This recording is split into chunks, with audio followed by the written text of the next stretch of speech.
A guerra quebrou as costas da Rússia e agora Putin perdeu oficialmente o controle do céu sobre Moscou.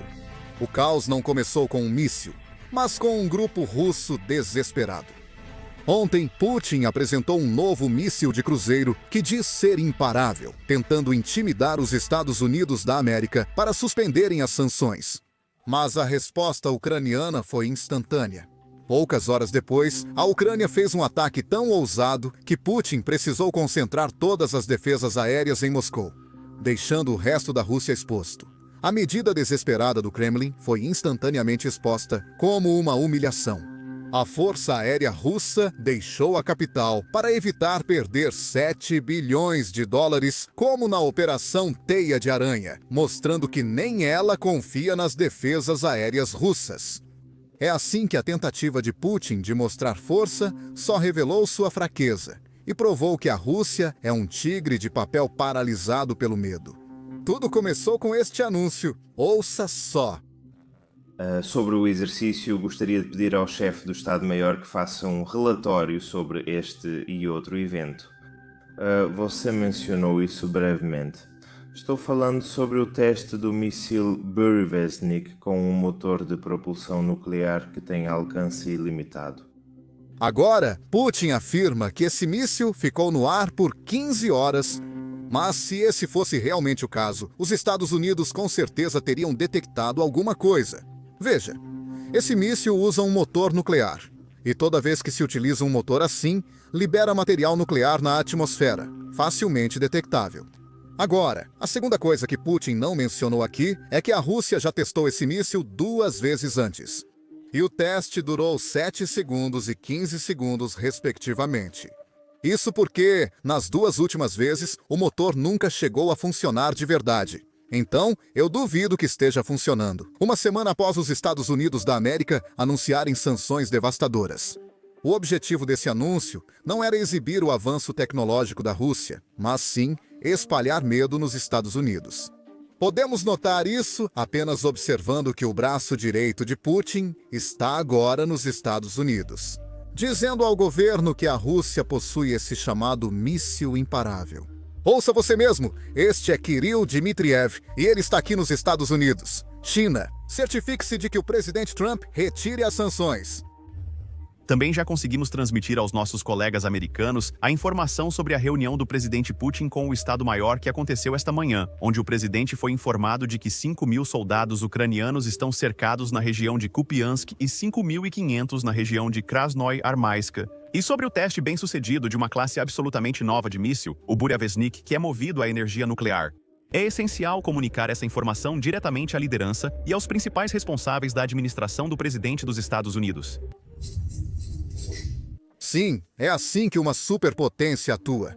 Assim que eles testam algo novo, que é inovador, eles enviam um emissário para um país adversário para contar a novidade e pedir alívio das sanções. Tudo isso mostra ao mundo o quanto os russos se importam com as sanções e até onde estão dispostos a ir, para garantir que os Estados Unidos da América acreditem na força da Rússia. Sabe quando dizem que ações valem mais que palavras? Bem, de acordo com isso, não importa o quanto Yudasha grite sobre o quão forte o país é. As ações da Rússia realmente não estão de acordo com o que eles dizem. Veja este mapa, Putin protegendo seus bunkers. O mapa mostra todas as defesas aéreas e como elas estão cercando Moscou. Parece que Putin realmente não se importa com outras cidades e outros russos. Agora, eu sei que alguns de vocês podem dizer isso. Moscou é a maior cidade da Rússia e tem uma população de 13 milhões. Mas mesmo fora de Moscou, há 132 milhões de russos vivendo. Mas parece que Putin não liga para eles. Ele diz, vou levar todas as defesas aéreas para onde estou. Essas imagens explicam por que refinarias russas são atacadas quase diariamente. Putin simplesmente tirou todas as defesas aéreas do país e eles estão apenas protegendo Moscou. Mas, infelizmente para o pequeno Vladimir, isso não está funcionando como ele esperava. Na noite passada, a Ucrânia enviou alguns drones apenas para testar o quão seguro Putin está se sentindo. E a resposta é que ele não está muito seguro. Por quê? Dê uma olhada nisso.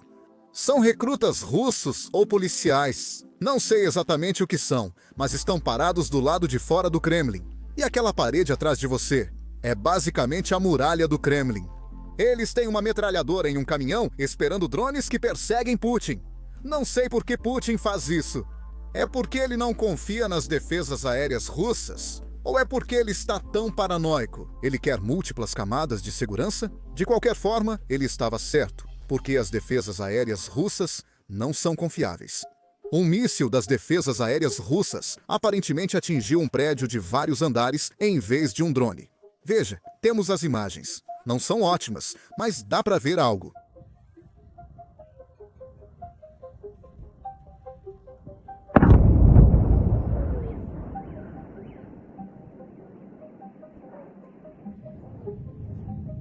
Enquanto as defesas aéreas russas erravam seus alvos, os drones ucranianos acertaram exatamente o que queriam. Enquanto as defesas aéreas russas falhavam, os drones ucranianos acertaram seus alvos. O depósito de combustível Sarpuka da Rússia está em chamas após um ataque ucraniano. Esse depósito de combustível fica nos arredores de Moscou. E pouco antes do ataque, foi enviado um alerta para todos os russos sobre os drones na área.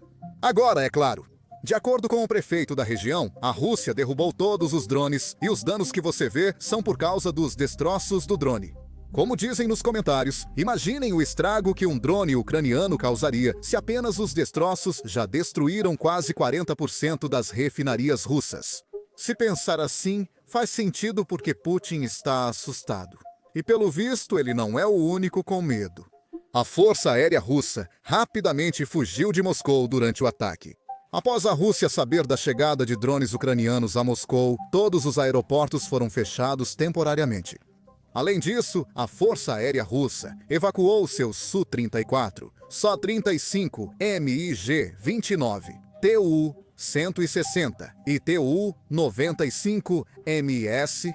A base aérea ficou vazia devido à chegada de drones. Acho que a Força Aérea não queria outra operação Teia de Aranha, quando perderam 7 bilhões de dólares em jatos numa só manhã. Em vez de proteger a capital, eles simplesmente partiram. Agora eu entendo que a Rússia não ia usar seus mísseis Arar nesses jatos para derrubar drones. Mísseis custam milhões, enquanto drones custam milhares ou até algumas centenas de milhares. Não seria economicamente inteligente. Vamos ser honestos, a Rússia atualmente tenta economizar cada centavo possível. E é exatamente por isso que eles simplesmente deixaram a capital enquanto ela estava em perigo. Isso me lembra uma pergunta que Putin recebeu em dezembro de 2024. A pergunta era sobre Putin iniciar a invasão para proteger russos. Mas agora parece que os russos nem estão seguros em Moscou por causa da invasão que ele começou. Essa foi a resposta dele. A declaração do PSS e fala-se sobre a necessidade de ações globais e regionais. Eu li a declaração final da cúpula dos Brasil, Rússia, Índia, China e África do Sul.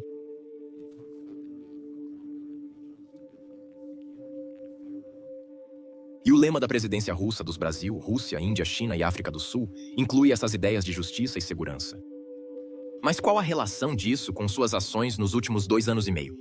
Com a invasão russa da Ucrânia, onde estão a justiça, a estabilidade e a segurança aqui? Incluindo a segurança da Rússia?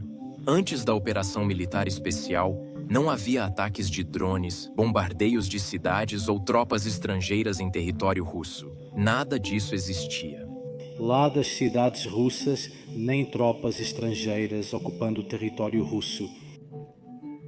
Vou começar pela segurança da Rússia, porque, para mim, isso é o mais importante. Vou começar pela segurança da Rússia, pois isso é minha prioridade. Você mencionou ataques de drones e coisas assim? Sim, isso não acontecia antes. Mas a situação era pior. A situação era assim. Proposta para estabelecer contatos e relações. Em resposta às nossas persistentes propostas para desenvolver relações com países do Ocidente, eles sempre tentaram nos colocar no nosso lugar, posso te garantir isso. Mas Tudo parecia amigável na superfície. Na verdade, sempre tentavam nos limitar. E a partir desse lugar, a Rússia teria acabado sendo reduzida ao status de um estado de segunda classe, cuja única função seria fornecer matérias-primas, resultando em grande parte na perda da soberania do nosso país. Com a perda, em certa medida e em grande escala, da soberania do país. E a Rússia, nessas condições, não só não pode se desenvolver, como não pode existir. A Rússia não pode existir se perder sua soberania. Nessas condições, a Rússia não consegue se desenvolver nem existir. A Rússia não pode existir sem soberania. Esse é o ponto principal. E tirar a Rússia dessa situação, fortalecer nossa soberania e independência na economia, finanças, assuntos militares, aumenta nossa segurança e cria condições para o desenvolvimento confiante do país no futuro.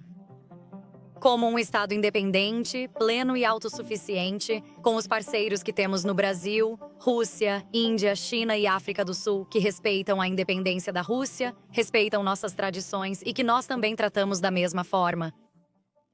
Agora, sobre a questão da segurança em geral, eu já falei sobre a segurança da Rússia. Entendo o que você diz. Mas, em termos de segurança, é justo quando por anos nossos parceiros ignoraram nossos pedidos para não expandir a OTAN a leste? É justo mentir, prometer que não haverá expansão e depois fazê-la violando obrigações? É justo chegar bem perto do nosso quintal, por exemplo, na Ucrânia, e começar a construir, não preparar, mas já construir bases militares? Isso é justo? É correto dar um golpe de Estado? Falei sobre isso ao responder à sua colega. Sem qualquer preocupação com o direito internacional e todos os princípios do direito internacional e da Carta da Organização das Nações Unidas, financiar um golpe em outro país, neste caso a Ucrânia, e empurrar a situação para uma fase mais quente. Isso é justo em termos de segurança global? E é justo violar suas obrigações com a Organização para a Segurança e Cooperação na Europa, quando países ocidentais assinaram um documento afirmando que não se pode garantir a segurança de um país violando a de outro. Obrigações? No âmbito da Organização para a Segurança e Cooperação na Europa, quando todos os países do Ocidente assinaram um documento, segundo o qual... Dissemos, não façam isso.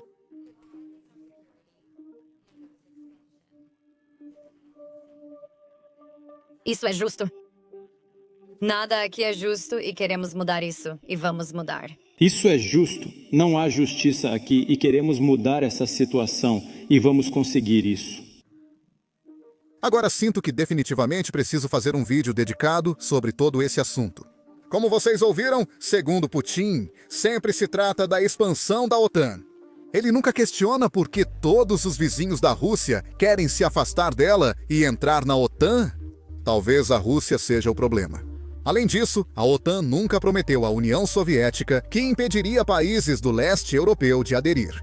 Sabemos disso por ninguém menos que o presidente soviético Gorbachev, que ele mesmo confirmou isso. Aqui está o vídeo em que Gorbachev diz que não houve tal acordo. Ouça só. Expansão da OTAN para o leste. Hoje me questionam por que não foi definido que a OTAN não se expandiria para o leste. Por que você não? Seguir. Naquela época, existiam a Organização do Tratado do Atlântico Norte e o Pacto de Varsóvia. Como deveríamos consertar isso? Essa pergunta não foi feita na época. O Ocidente realmente enganou sobre a expansão da OTAN para o leste, ou isso é um mito? Sim, isso na verdade é um mito. Lá, a imprensa, a querida imprensa, está metida no jogo. Veja, esse é o truque russo. Eles acham que, se repetirem uma mentira por tempo e volumes suficientes, todos acabarão acreditando. E é exatamente por isso que temos este canal. Para trazer bom senso a um mundo onde mentiras se espalham facilmente nas redes sociais. Então, se você gosta dessas atualizações, não se esqueça de clicar no botão de inscrever-se aqui embaixo. E eu vejo vocês no próximo vídeo.